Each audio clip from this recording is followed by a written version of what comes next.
Welcome to Louie's Nursery's planting tips. From fertilizing your fruit trees to making succulent arrangements, we're here to show you how it's done. How to prune a rose bush. First, you'll need to grab a pair of gardening gloves, clippers, and your choice of protective spray. That's a rose bush, and that's plant expert Johan who will be helping us out today. Excited to get pruning here. I'm going to give this one a decent cut since we keep them more compact here at the nursery. Feel free to go lighter on your roses at home if you want to go for a taller look. You're going to start by cutting the tops of the branches at a slanted angle. This allows water to run off and speed up the healing.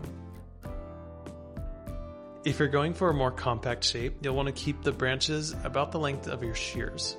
I'm taking out the leaves and clearing away the excess. This also prevents disease, and out here in California, encourages the plant to save its resources for a bigger bloom in the spring. Now, I'm going to spray it down with a protective spray. Both of these options we carry here at the nursery and work great, but today I'm going with the BioAdvance 3-in-1 spray. This is going to help prevent disease and insects.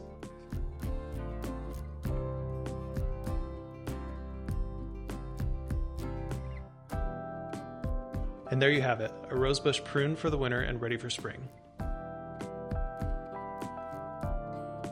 We hope this video helped. You can find your favorite rosebush varieties at Louie's Nursery. And P.S. we've already handled the pruning for this season.